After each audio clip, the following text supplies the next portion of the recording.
Hey guys, well here's the gear today. A couple new things, couple old things. The old is the fine Santal Absolut puck I've been working on for about a dozen shaves this November. The Gillette Platinum is on its 8th use today, and I thought it would be a good blade to try for the newness, the Knight's Helmet. I bought it on the 11/11 sale on AliExpress. It's from Yaqi.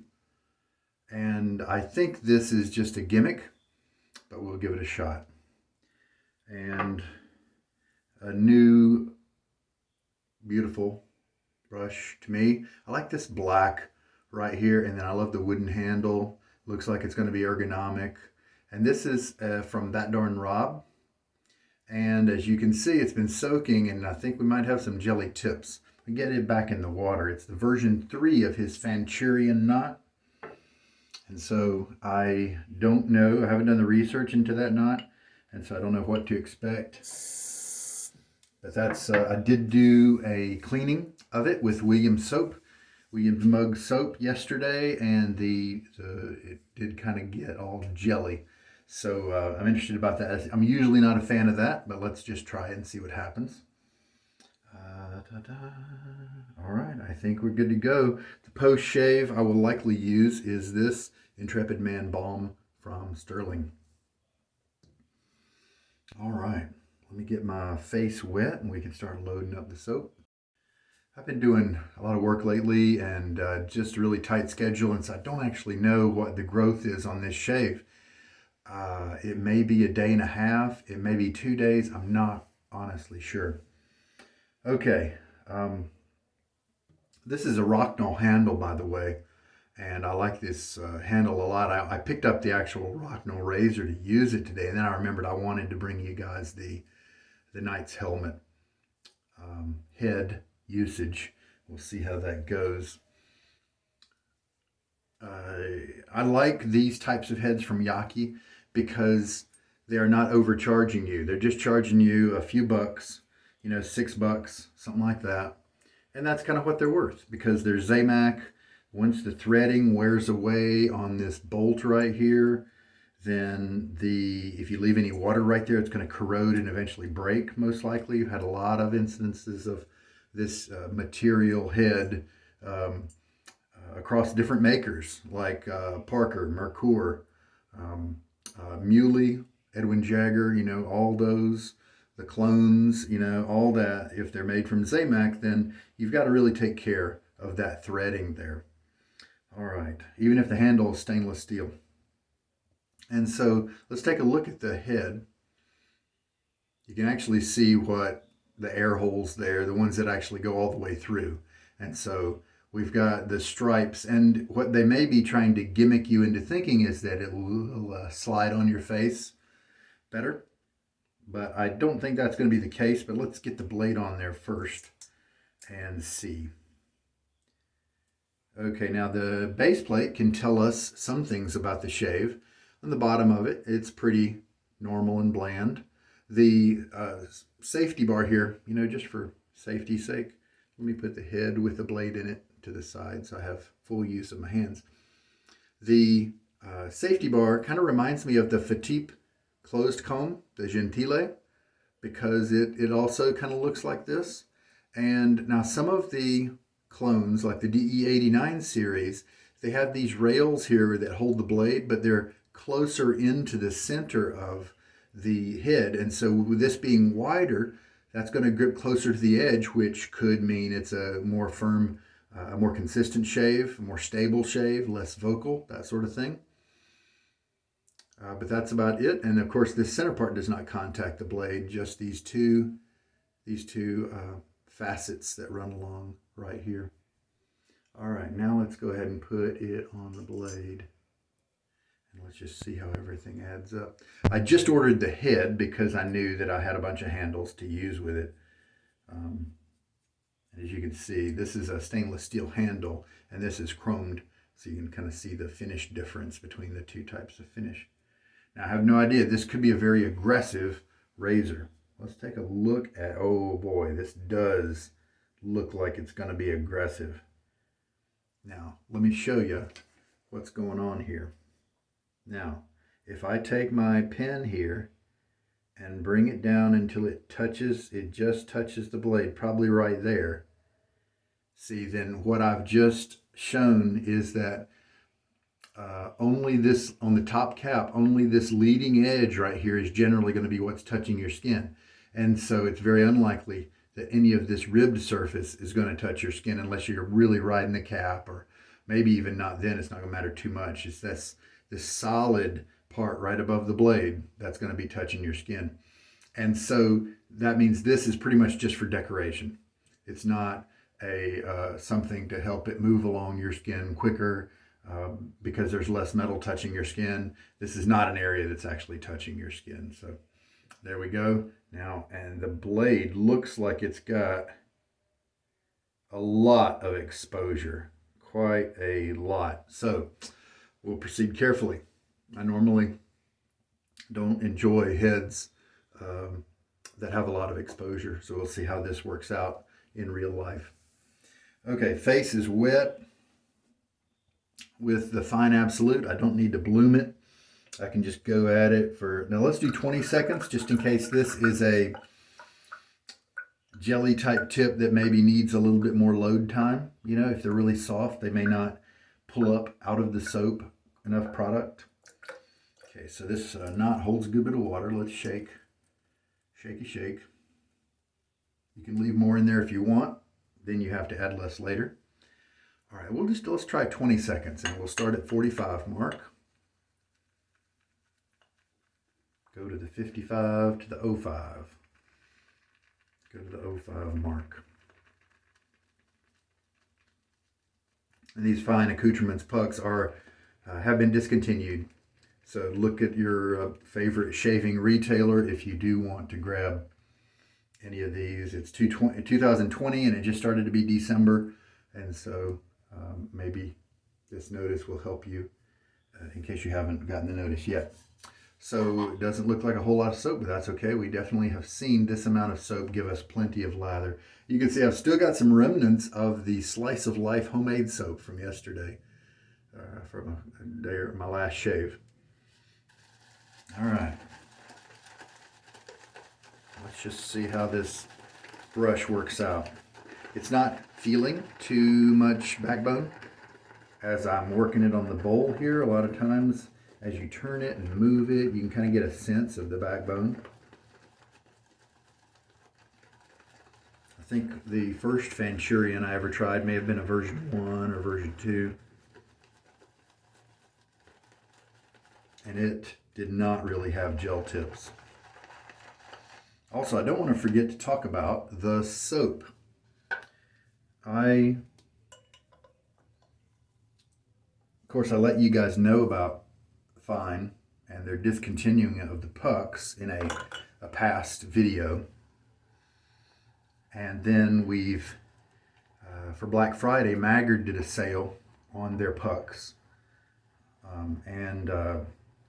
HD Shaves, a friend of mine online, got Santal Absolut after he saw me rave so much about it, this very soap I'm using today. I'm a big sandalwood fan. And up until this point, I had been saying that in trying to analyze the scent, I didn't really pick up exactly what it was. But I knew there were sandalwood notes in there, as I'm going to give you a better view of the lather. I knew there were sandalwood notes in there, but I wasn't able to really put my finger on the other parts of the scent. I knew it wasn't super complex. I assumed it was some kind of musk. It is designed to be a kind of a duplicate of the old tallow art of shaving sandalwood back in the day. And it does indeed smell like those discontinued pucks that at the time were made by Velabra. But sometimes it's hard to, I think maybe there's a slight powdery scent to it is what maybe I was thinking. So we got 3 teaspoons of water now in this lather. He smelled his soap and then sent me a message that said, "Hey man, when I smell this, I get mainly a soapy smell and then with some light woody notes in the background. And he was perplexed a little bit because I am well known for my love of the masculine scents like Midnight Stag and that sort of thing. And so he was like, well, this is mainly a soapy scent. What's the deal? Well, I think we've got a difference in his production run versus this one right here, which is a few years old. But it could be he hasn't lathered his up yet. I don't really know quite yet, because I definitely get the woodiness as a much stronger than just saying it's in the background. But when he said the word soapy, finally I smelled my puck and I realized, yeah, that's what it is. It's a soapy type scent, like that citronella from Williams, but kind of more along the soapy line. But it's a classic soapy smell with mixed with the sandalwood. As you can see, we did start out with putting a good bit of water in there, but we are looking very good at the moment. It has come together nicely. And so I'm grateful for him for helping me to figure out the scent here. And so it's not super masculine because of the soapiness, but I think the reason why I really enjoy it and have gravitated toward it so much is because I think it kind of combines two of my favorite things about shaving. A sense of nostalgia brought on by the classic soapy smell that's here. And then sandalwood is one of my favorite scents to work with and use. And so it's a combination, it seems, of those two. And that's kind of why I have gravitated toward it. And I guess not because it's super masculine, but just because of those reasons. And so I'm grateful for the insight that his objectivity gave me.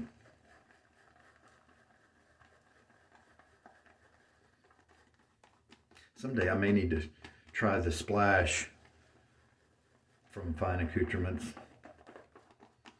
Okay, well, this is looking great. This is, I know that we've picked up plenty enough soap to do the job.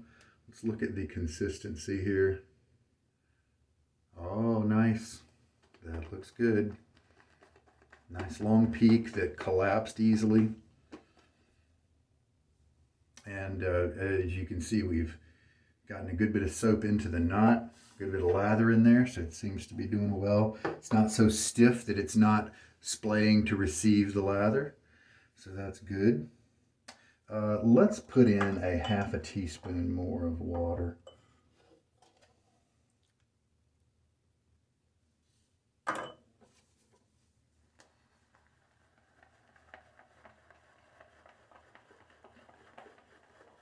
Got this brush I bought it used from Ben at Mammoth Soaps.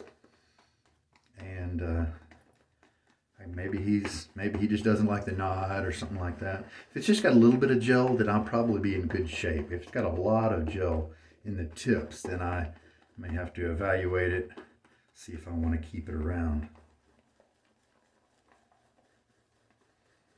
When the gel tips do dry, they get crispy. They hook, and you got to be careful. You don't want to be, I like to play with my brushes when they're dry and just kind of feel them, and you don't really want to be doing that with a hooked tip brush, is my guess, because I imagine those tips have been treated with chemicals to make them soft, to make them hook, to make them a lighter color, and that weakens them, and so they're not going to last for decades and decades like an untreated brush might. And so I think they're probably going to be able to be broken in their dry state because they're more brittle, is my guess. So I got to resist the temptation with this brush to play around with it when it's dry. All right, let's try this guy out. So I was very pleased with the handle during the lather mixing process. Ergonomic, easy to hold on to. My hands, my fingers seem to sit in some good places. Now, what I'm noticing right now is I wish maybe that this upsweep would go a little farther up. and because that ridge is kind of hitting on my finger pads, and that's not as comfortable as if it were otherwise. I am feeling some good density here, and by good I mean kind of quite a bit. The tips, I don't feel it overly jelly, so that's good. Of course, I'm going to need to wait because I've got longer stubble right now, and so that's going to present a different brush feel than with the subsequent passes. I might have been wise to bring in a spare razor in case this guy turns out to be super aggressive. I'm glad I ordered that. I added that extra half teaspoon of lather because, as you can see, a half teaspoon of water. As you can see, we've definitely got some creaminess going on here. Now that darn Rob did rename his business to Chisel and Hound because he feels like that matches what he wants instead of the tongue-in-cheek name that he's had for quite a while. Nice. Yeah, I could definitely have added maybe even another teaspoon of water after this. Okay, Knight's Helmet from Yaqi. I wish my phone could do a better close-up and show you now there's quite a big area between the blade and the safety bar here. But that doesn't necessarily always mean that we're talking about a big gap, because you have to measure gap according to the right angle and things like that.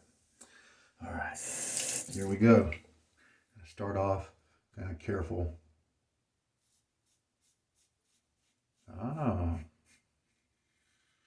Cutting hair nicely. Nice new-ish blade. I mean, some of you guys don't take razors past 3 uses or so, and so the guy, I don't guess it'd be a new blade compared to your standards. I'm not getting a whole lot of audio either. I'm getting some, but not a lot.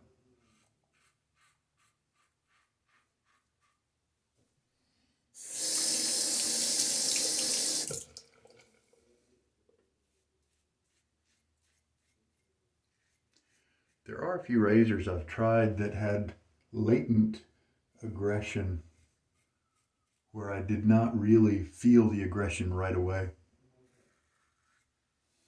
But it came and gradually built up as the shave went on. Right now, I definitely felt the edge of the razor, so it's not smooth like a Fatip or a Timeless 68 or something like that.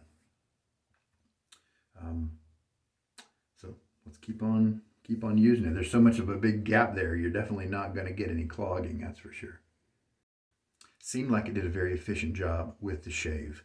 During the rinse, I don't feel very much stubble at all. And so I think that exposure that I saw before is at fault. Now let's just see how smooth and comfy this brush. Yeah, it does not have a moppy jelly feel. The backbone may be a little bit more than I want, but let's give it a few uses and see. These density brushes, these high density 2-band brushes with the treated tips, man, the current trend is just toward all that backbone. All right, now, here we go.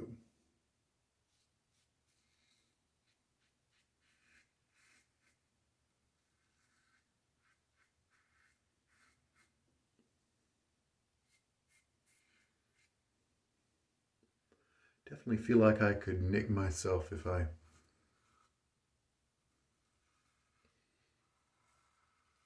had a lapse in concentration or technique.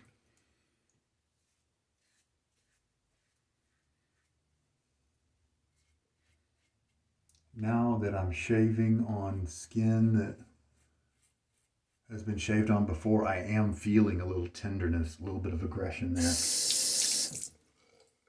It might be a good razor to take off a lot of hair, but for people like me who like milder razors and smooth shaves, this might be a little too aggressive on the second, third type passes.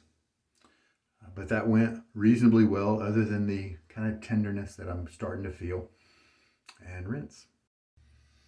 My guess is that I'm going to be kind of classifying this razor as an aggressive razor, but not quite as bad as something like the R41. More aggressive than the DE89 types.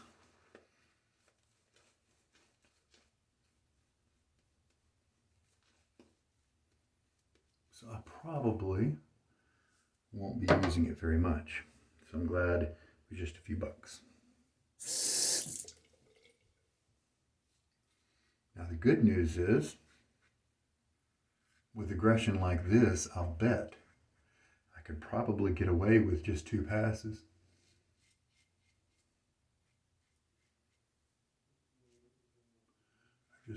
Oh yeah, see, definitely some kind of tenderness, razor burn.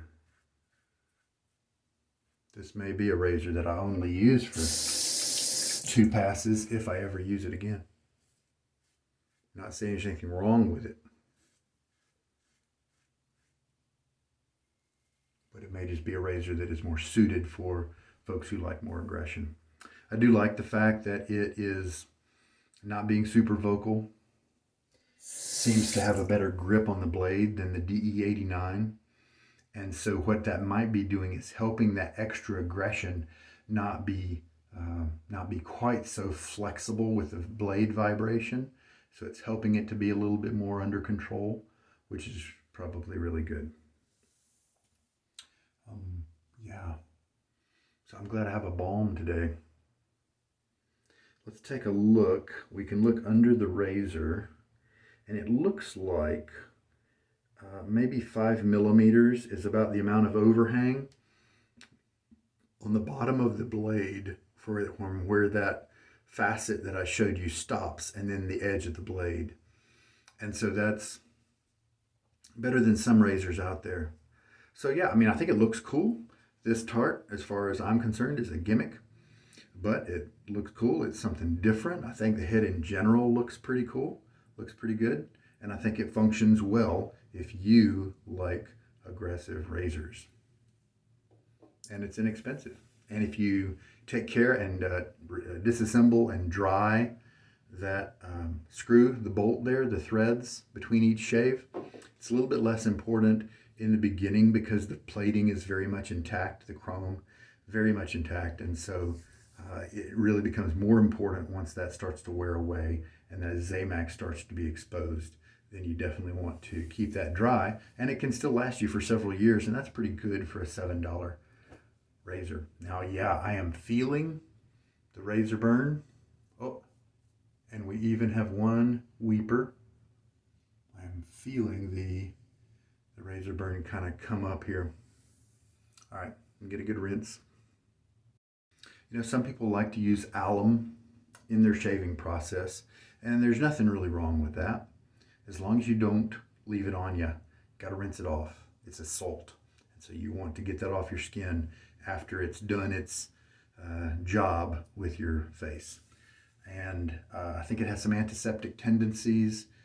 It can tell you about your shave, but to me, it always just stung no matter what. I didn't enjoy it on my face. Just now, I was able to rinse with some cool water, and that told me in a much nicer way how my shave had gone. I was able to feel as the cold water kind of made certain parts of my face tingle, areas where I definitely shaved a little too closely. Now the good news is that probably gave me a nice close result. Let's check that out. Actually, it didn't. And you know why? I've had this happen before. I was definitely starting to feel my skin becoming more tender and a little bit more irritated. And so that made me back off on my technique a little bit. It made me not go over areas as much. It made me want to take safer angles instead of cross grain angles in this trouble spot right here that I might normally do that. Right now, I purposefully have not put on my balm yet because I'm feeling my face, and yeah, I've got these razor rash pockets, various places here that are kind of tightening up a little bit, feeling a little irritated. So definitely not a head that I'm I may not even keep it. I mean, it was really cheap, so it's not going to cost me really to keep it. But I don't really see myself using it because of my penchant for the milder razors. And since mild razors, for me, easily take down a week's worth of growth if I need them to, I don't really need to keep this to have that job. The mild razors do it just fine for me. So, how about that? I just didn't really get a close shave right there. Now, yeah, really nice close shave on the easier to shave areas that have a more standard growth pattern and that are convex. Of course, right here is more concave, and so that affects things. Yeah, okay. All right, if you like aggressive razors, then that might be a good buy. Let's go ahead and put that balm on now. So the soapy and sandalwoody scent of the fine Santal. Santal Absolut.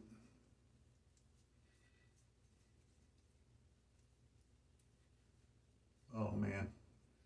So yeah, what I was telling you was that I'm really feeling some tenderness and razor rash here.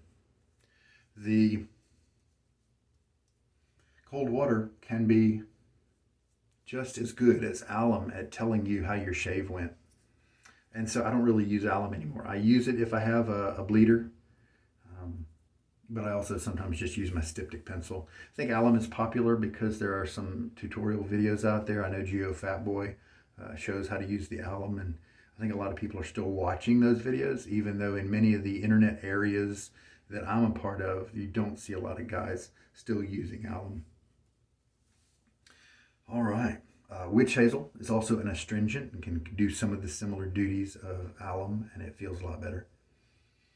Yeah, the balm today has got some work to do to calm my skin down. I don't have too much redness that's kind of showing off right now, but I just feel like I've irritated my skin some here. But I would guess it's at a level where it might be gone in like an hour, maybe 2 hours. All right. Now, here's something I was going to make sure I didn't forget to tell you. I went and I weighed the mug. When I started November doing usage testing on this fine Santal Absolut puck, I weighed it and it was 419 grams. And today I weighed it and it was 418. Now, does that mean I only use 1 gram of soap in 12 shaves? Don't think so, because when I weighed it, it was dry. It hadn't been used in a month or two, so it had had a chance to dry out. So right now we've got some resident water in there, but I'm only thinking that water is 1 to 2 grams is how much water there might be in this mug. And so I think we're looking at a soap, and we know it's triple milled, and so we know that tends to make soaps very concentrated, and a little goes a long way. And that may be what we're going to see with this puck. This may be the most economical soap that I've used. Probably will be the most economical one that I've really enjoyed, because MDC was actually pretty economical. I just didn't like the lather that it gave me when we've got so many great ones like Stirling and Fine, and of course the other ones like Barrister and Man and Declaration Grooming to use in comparison. Now, one other little detail that some people have in their brains, this head is wide enough to where you don't have the exposed tabs. And so if you have a problem with maybe it nicking your ear, then that's going to be a welcome thing for you. I don't have a problem with it. I actually like to have the tabs be exposed so that I can safely manipulate the blade. It looks like it's actually not exposed on one side, but it is exposed very slightly on the other.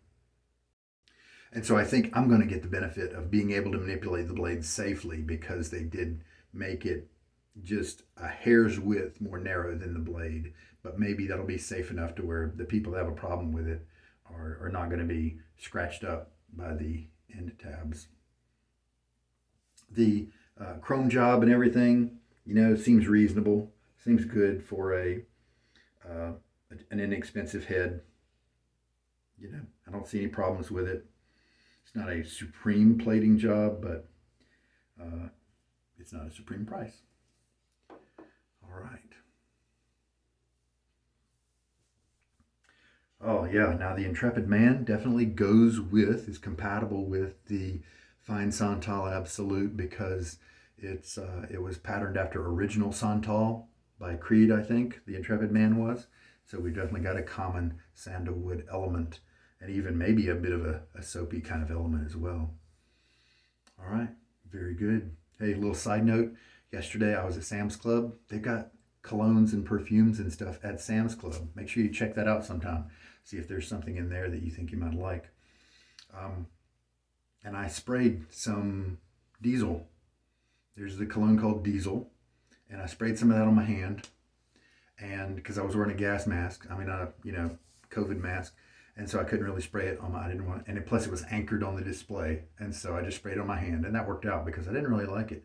So masculine sounding name, masculine looking container with kind of a cloth or leather wrap that was kind of zippered and sewed. It looked very masculine, but it was so disappointing because the scent was not masculine. It was definitely unisex and it actually had some parts of the fragrance that maybe lended itself toward the feminine. And I was so disappointed. And call it something else. Come up with something else. I don't know, meadow. I don't know. But it had a kind of a fresh type scent, definitely unisex. And I can still smell it.